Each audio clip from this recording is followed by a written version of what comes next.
जी, ब्रजेश पांडे जी, राजेश जी और उपस्थित आप सभी मित्रों, मैं एक विशेष प्रयोजन से आप लोगों को बुलाया।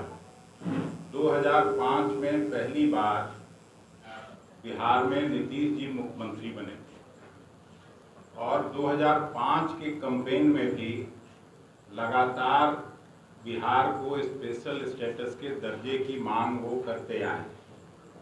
4 चुनावों में लगातार उनका ये मांग बरकरार रहा। कई बार बिहार विधानसभा में सभी दलों के प्रतिनिधियों को ले जाकर और प्रधानमंत्री जी से भी उन्होंने मांग की और सभी दलों ने उनका इस मुद्दे पर साथ दिया।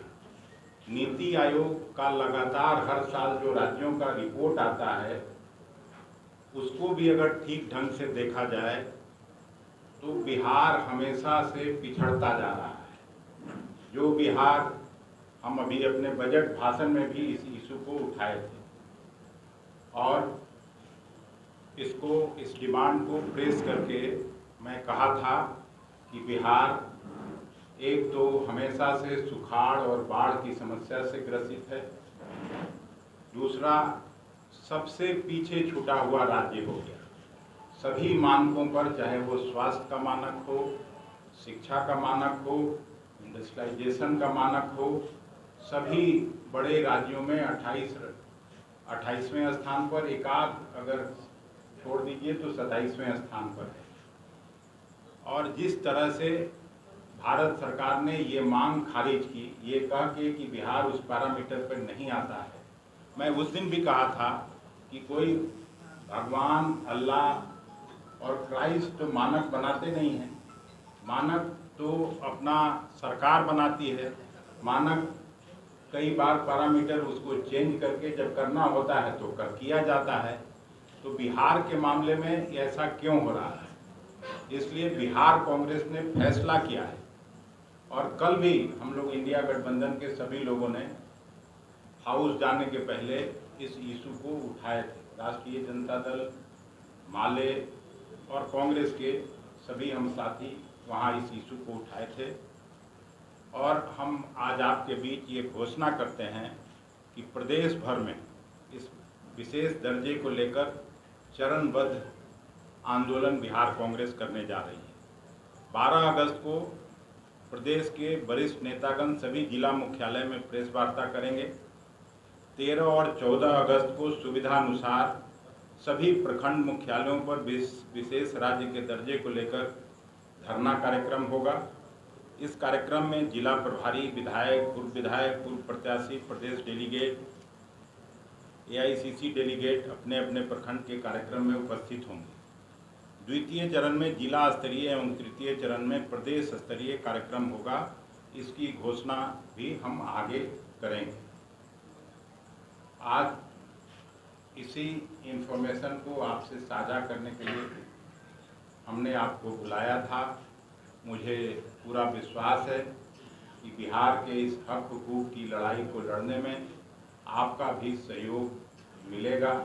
अखबारों में और टीवी चैनल के माध्यम से जनता को भी इस आंदोलन में हिस्सेदार बनाने के लिए आप भी, हम सभी का सहयोग करेंगे। सर, की स्थिति और आज की स्थिति में फ़र्क आया है।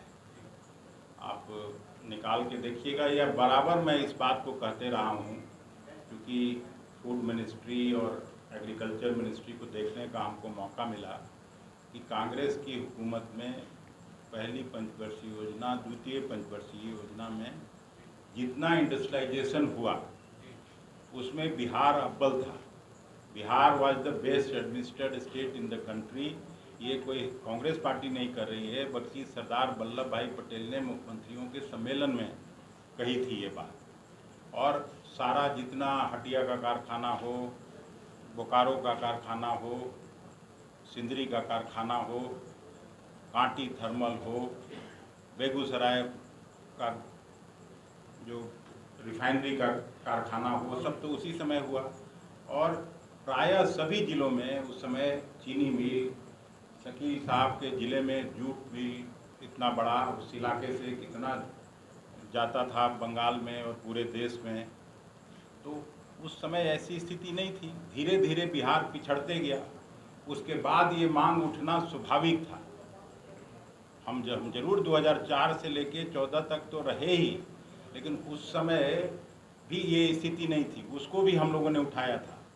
रेल का 3-3 कारखाना लगा था, लेकिन उसके बाद तो बता दीजिए इस 10 साल में क्या हुआ।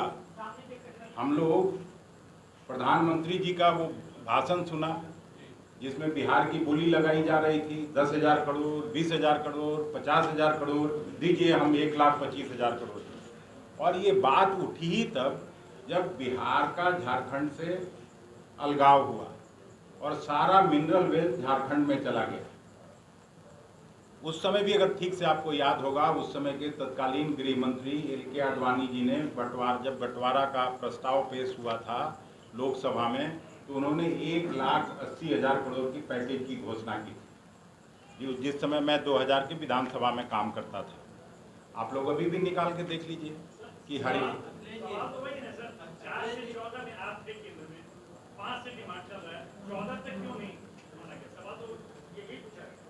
नहीं, तो 4 से 14 तक ये कहाँ था सवाल। आप उसी समय का तो बात मैं बोल रहा हूँ, जिस समय बंटवारा हुआ था उस समय अटल बिहारी वाजपेयी जी के साथ गृह मंत्री जी थे LK आडवाणी जी, और उन्होंने घोषणा किया था 1,80,000 करोड़ का पैकेज देने की बात कही थी। बिहार को हरियाणा और पंजाब बनाने की बात कही गई थी, लेकिन कुछ हुआ नहीं। और अगर हम लोगों ने नहीं भी किया तो बिहार के साथ जो नाइंसाफ़ी हुई है, चाहे किसी भी रिजिम में हो, उस सवाल तो जो जायज़ है बिहार के लिए उसको उठाना लाजमी है। लेकिन कांग्रेस के समय यही स्टेट था कि 27% चीनी पैदा करता था, और ये डबल इंजन की सरकार में 27% से 2% नीचे चला गया। बिहार प्रायः सभी चीनी मिलों के धमनी से धुआं निकलता था और चीनी मिल चलता था।